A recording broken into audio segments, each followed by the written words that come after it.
nurse healthcare professional networks, we know a ton of other nurses.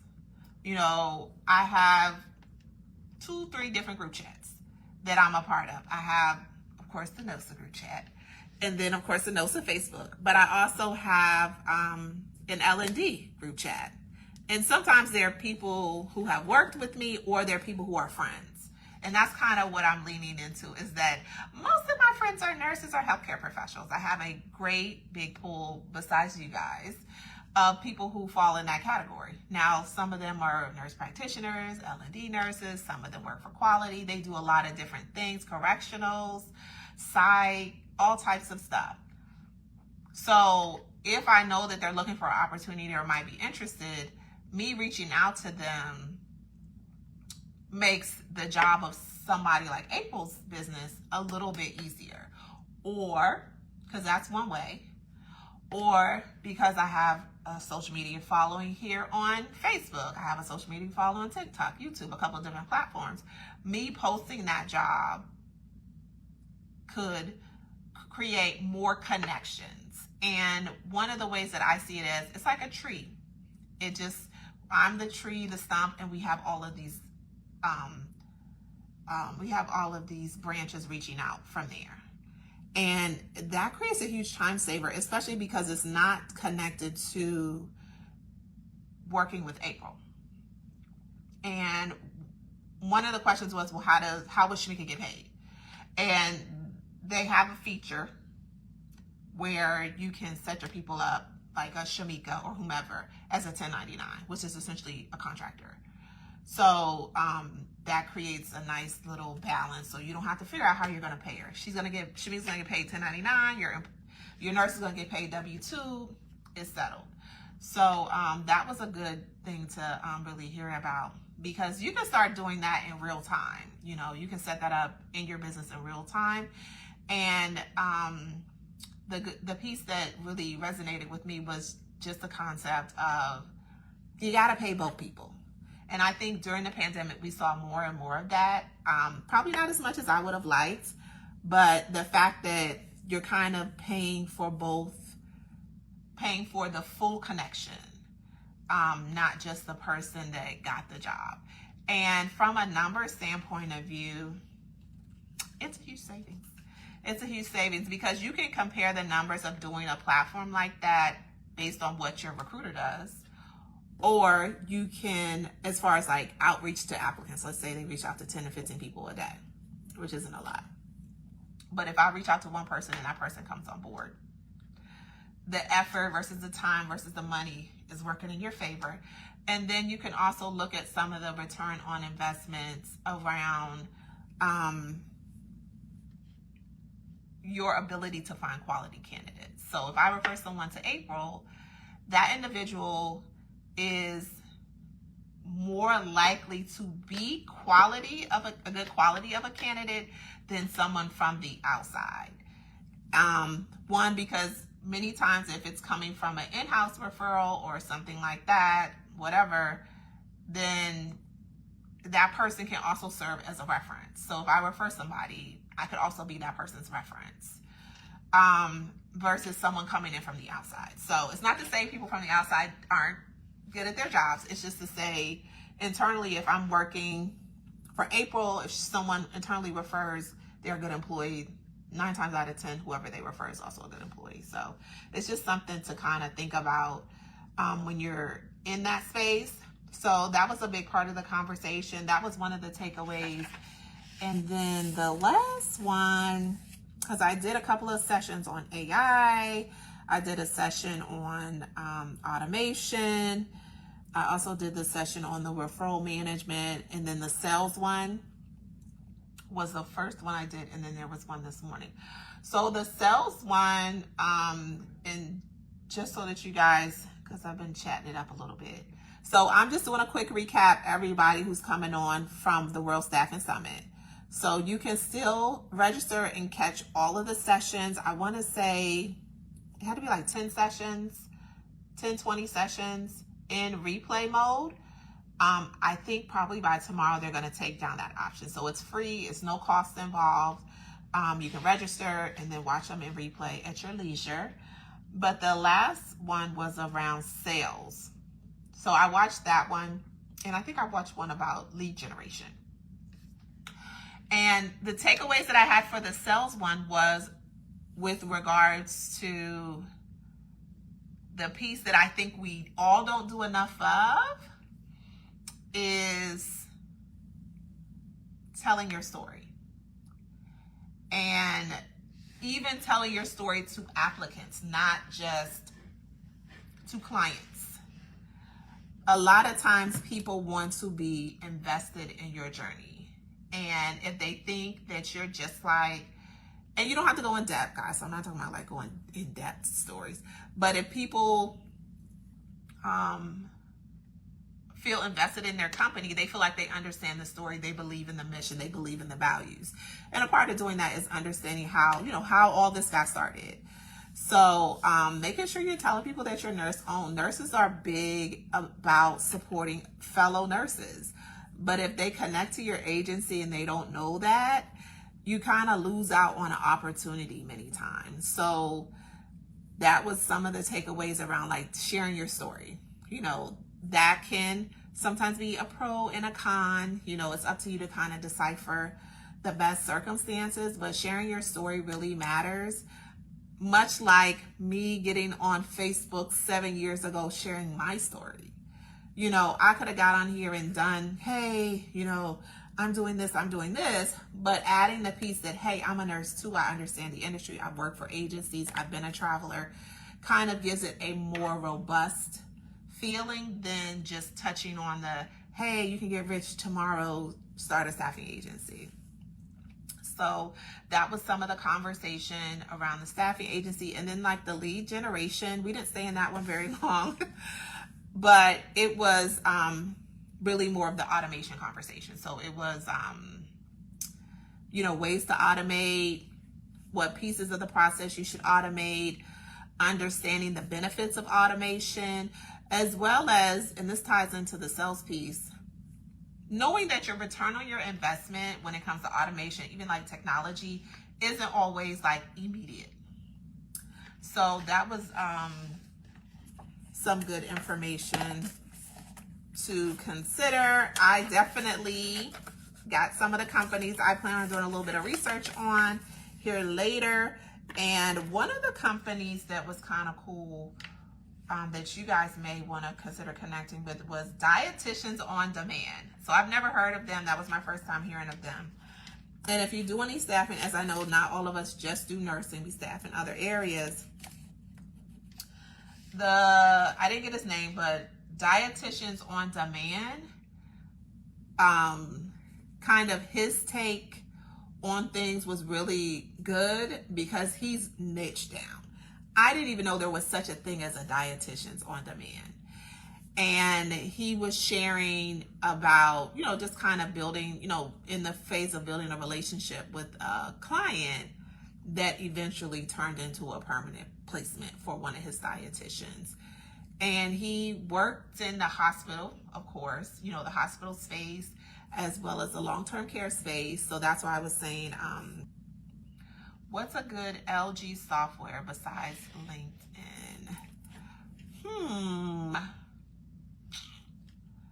What are you, curious, April, what are you using the software for? For clients, you're talking about for clients or for employees? I would say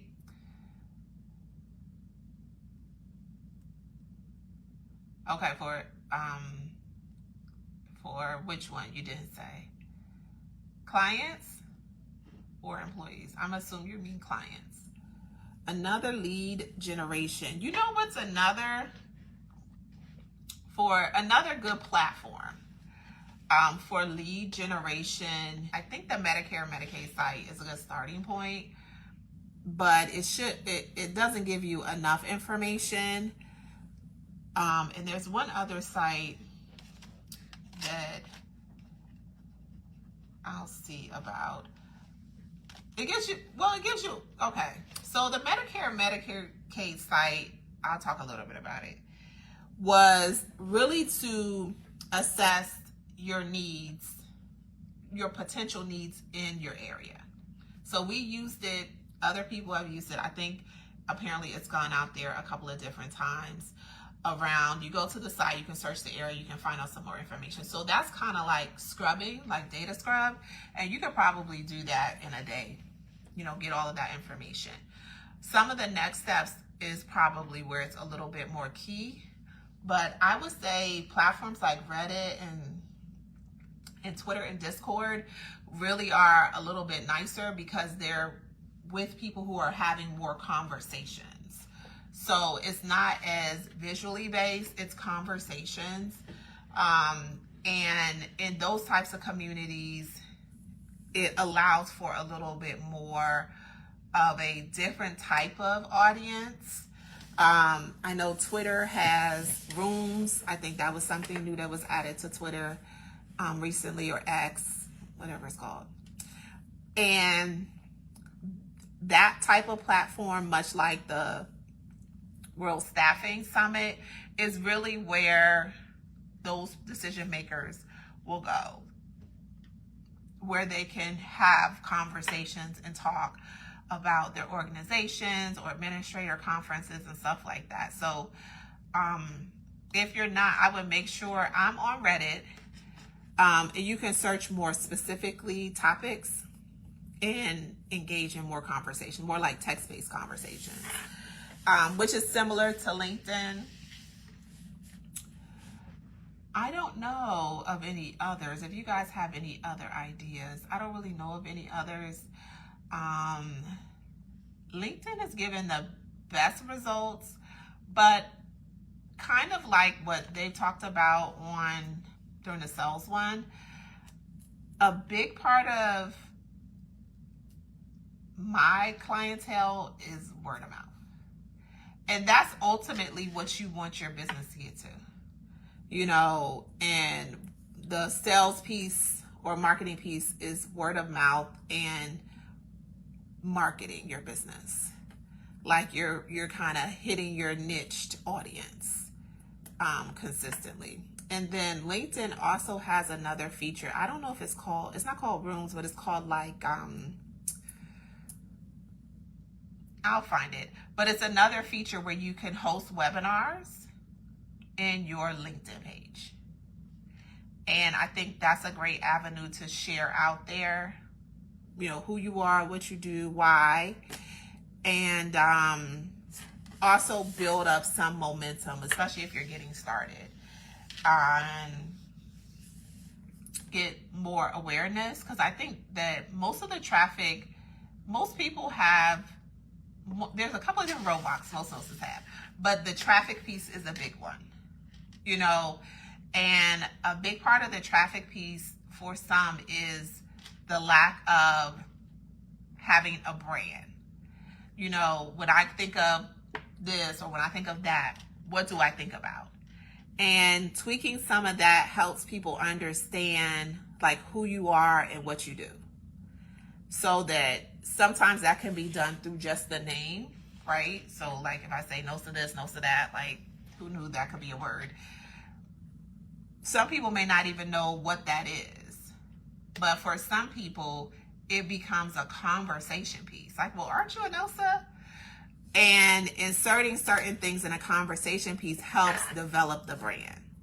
So you hear some people say, oh, well, I'm a ICOSA. I'm an independent, which I heard recently. I'm an independent contractor-owned staffing agency, right? Or that's the only other one. But that was kind of piggybacked on the whole NOSA concept.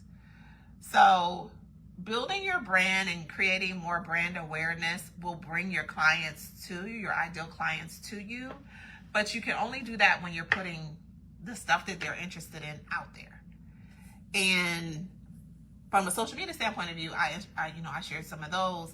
But from a content standpoint of view, I think we all can kind of tweak it a little bit. We can kind of tweak, you know, what we're talking about and kind of how we're putting our focus, because sometimes we put like 80% of our focus on the applicant side and we put 40% of the focus on the client side, and then reach a point where you're feeling like, well, why am I lopsided? And it's not to say that you need to be 50-50, but you kind of have to understand, hey, if I'm spending 40 hours trying to go through these jobs and have these interviews and doing these different things, but maybe I don't put that same level of time into acquiring clients, hanging out where clients hang out, then how can I expect a different type of result? And another thing is your Chamber of Commerce, Small Business Administration. I think I talked to somebody who was going to their local SBA activities, and there's one more thing that's chapter related. You have to get an invite. I'm having memory lapses today. Those are good too, because that connects you from a decision maker standpoint of view with people in your community. So some of the, kind of to wrap it all up for you guys, some of the takeaways that I got from the World Staffing Summit is, one, if you haven't registered, go to register tonight. Go on over there and check it out. And check it out during your lunch break, because I think, April, you were on your lunch break when you were hanging out with me. Or, you know, put in your Bluetooth earbuds if you're doing something. It's more audio than it's visual, because I didn't actually sit down and watch all of them. I listened to them. So that's something to do as a part of your February 1st goals. Then also, remember, technology is here. It's not going anywhere. If anything, it's ramped up.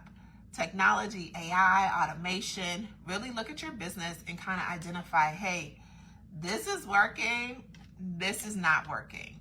If you're working too hard at it, it's probably not working. Now, why it's not working is something different. It may be your understanding, your tech savviness. Those are two different things.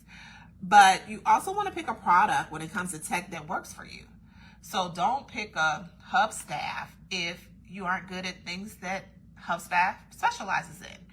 There's so many options. So pick something that works for you and use it. Use it to its fullest capability. And if there are features about it that aren't available and maybe you've seen or heard or in other platforms, ask to see if they're going to incorporate it. Because a lot of times, like me and April have been talking about, Bard is the same thing as ChatGPT. They're very, very similar. They work on the same basis. But there's a few nuances that are different. But I'm sure along the way, they ask people, well, what do you think? What do you like? What do you want to change? How do you improve this? So make sure that you're including that in all the products that you're paying for, so that you can get your return on your investment. Next, create pipelines. What do they call it? Pipelines, flywheels, journey maps, for your different processes for your applicants and clients. It'll really help you identify where there may be gaps and where you're losing either applicants or clients through the process. And that was really a great takeaway, because I plan on doing that here recently. Like tomorrow, I'm gonna create one. And understanding what you need to make changes on. So like where you may need to make some changes.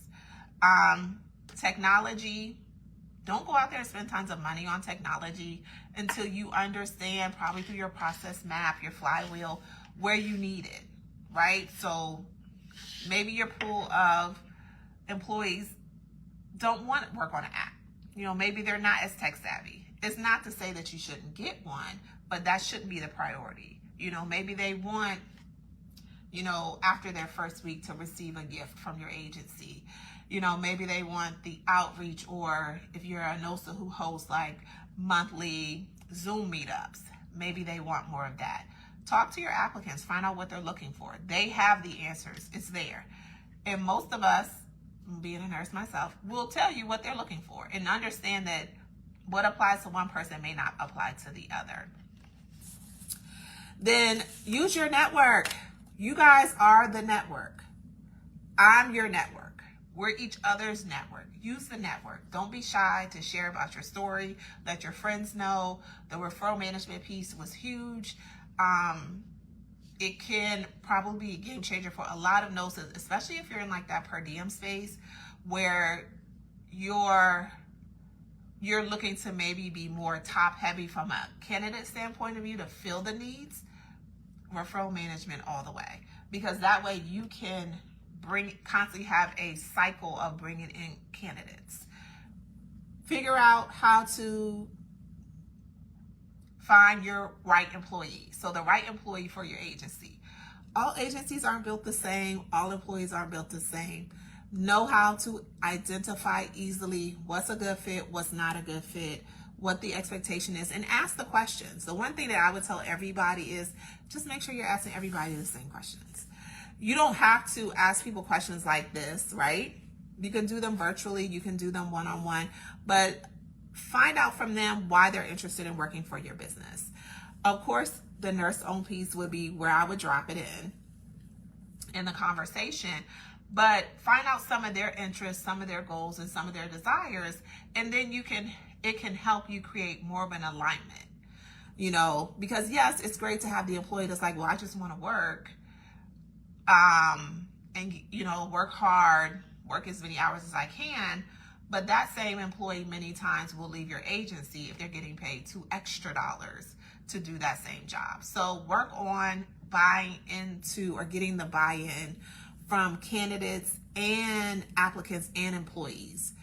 The other piece is use your employees, use them, have them be your cheerleaders, ambassadors, supporters of your agency. Reward them in the way that you want to reward them. I think, like I was mentioning in April, I don't even know that it has to be a monetary reward. I think you may be able to like gift cards or things of that nature as a reward to your staff members for referrals. So think outside of the box. Find out from them what they're looking for. Dig a little bit deeper. Connect with them early and fast. Once they start working for you, connect, get the information, and accept and welcome feedback. The other thing too is get rid of the bad apples fast. When you have a good team and everything's going well, last thing you want to do is have to manage a bad apple. So set clear expectations, communicate, over communicate, because you never want that to be a reason that people leave. Well, I didn't know anything was going on. No one ever talked to me. But sometimes that's the reason people leave agencies, is that they just feel like the communication was poor. Reward the good people. Reward the not so good people. Help them come along to where you want them to be. Create an expectation within your organization and kind of embody that as an individual, but also make sure staff members do that as well. One of the examples they gave, which I think is 1000% something that's happened to all of us as nurses, is that if I'm sending a certain message and providing a certain level of energy, but when you interact with a virtual assistant of mine, a compliance person, a recruiter, and they give a very different experience, you probably close the door on a potential candidate or client. So make sure that you have an awareness of how your other staff members interact on the phone, their steps, their processes, and things like that. In that example, they were doing the workflows or journey flows. And as they walk through the process with the employee says, oh, well, hey, this is the part, or the manager says, hey, this is the part where you send an offer letter. And the employee says, oh, well, I don't send out offer letters. So keep that communication going, because that could have been the point at which they lost the applicant. Oh, well, I didn't get a letter. It was just verbal. I like my stuff in writing. When I reached out, no one got back to me. So be clear about it. Write it down. Let's see. Get outside your box. I know I shared with you guys, and maybe I didn't. I don't know if I shared it on here. Get outside your box as far as like how you run your business and how you're going to move towards getting some of your results. I'm really results driven. So one of the things that I decided to do is do that big old calendar for 2024. And I was very excited about it. I got it a couple of weeks ago, but I really have to sit with the calendar to fill it in, because the goal for me is to actually fill it every single day with the different sticky notes and stuff like that, because that allows me to take what I'm trying to do to the next level. Because We've been doing it for a long time. It's working, but I feel like I need to do a little bit more. So sometimes push yourself. Shout out to April, Heike, and a few other people. I saw you guys on the live with me, just kind of taking out the time in your day to get some good information and nuggets that you can learn, you can apply in your business in real time, because time does not wait for anyone, because it is officially February 1st, and just a minute ago it was January. So doing those types of things is really important, because it helps you keep going in the direction that you want to go into. And it also allows you, because I know, April, you asked this question, it allows you to surround yourself around the people that you want to be or become. So as I mentioned during the whole live, and I'll share here too, the people that were at that World Staffing Summit were CEOs, COOs, CFOs, CMOs, presidents, vice presidents. Those were the majority of the people giving presentations. And they were giving presentations, they were having, kind of talks amongst themselves, and they were dropping so many gems about their experiences, as well as what works and what doesn't work. So you don't have to figure it out. They already did it. Watch the content, get you a notepad like I had, figure out what you're doing, what you're not doing, what you're supposed to be doing, what you need to try to do, and just do it. So I hope that helps. Like I mentioned, we're hoping to continue to do some more virtual sessions. As we hear about it, we'll share it with you guys. After I share this live, I'll drop the link. So we share a lot of the SBA sessions, which are also free. A lot of the time, or nominal fees. I think the most I've seen some of the SBA Small Business Administration sessions cost is like $10, $20.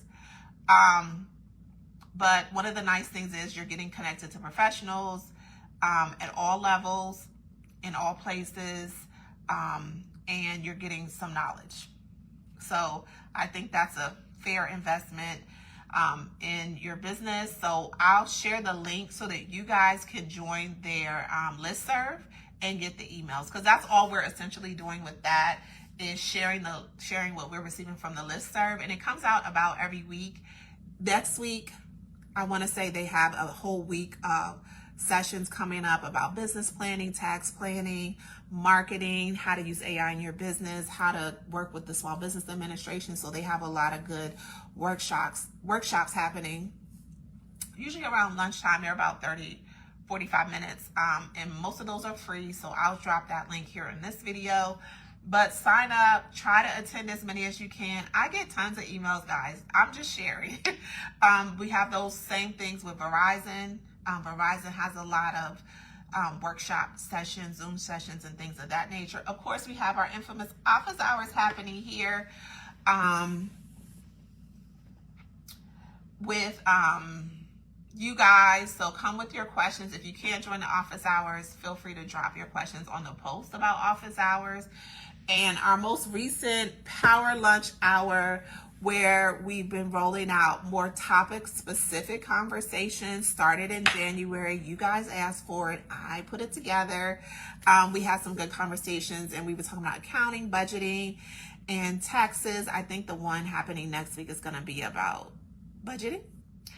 So those are all great places to hang out and get some information around your lunch hour. As always, we'll drop the replays here for you guys to check out. And if you have any questions or suggestions of topics, we're still looking for the lunch power hour topics that you may want us to cover, that we can cover in like that 30-45 minute time frame for you guys. So yeah, April, I'm trying to be there with them. Yeah, I mean, you have to shift. You have to shift to really be there comfortably. And you'll realize the difference, and I'm going to say this and I'm going to wrap it up. The difference between you guys, you amazing people, and them is this much. The difference is as big as we perceive it to be, especially because they're very honest and transparent about shortcomings, hiccups along the way, the automation session, a lot of good information just about, hey, it's just taking too long, we're doing too many steps, this process isn't working. And I know that you all, including myself, have had that conversation once or twice with ourselves. So these same people are having that experience, even though they're now or were or are CEOs or COOs or presidents of their businesses. So it's struggles that we all experience. So we can definitely all get there together. So, all right, guys, that's all I got for y'all. It's been great hanging out all day. Like I said, we'll drop the live replay here soon and edit through it. We went live for several hours. So if you want to check it out, you can check out the live, but we'll edit it here shortly and drop it to you guys in some chunks, and some little chunks that are a little bit more digestible. So it started at 9 a.m. April. I think I started going live at 1 p.m., something like that. Yes, it's been an all-day affair. But thank you guys. Have a good rest of your week. Jumpstart those goals, get it started. Just do it today. All right, I'll be chatting with y'all.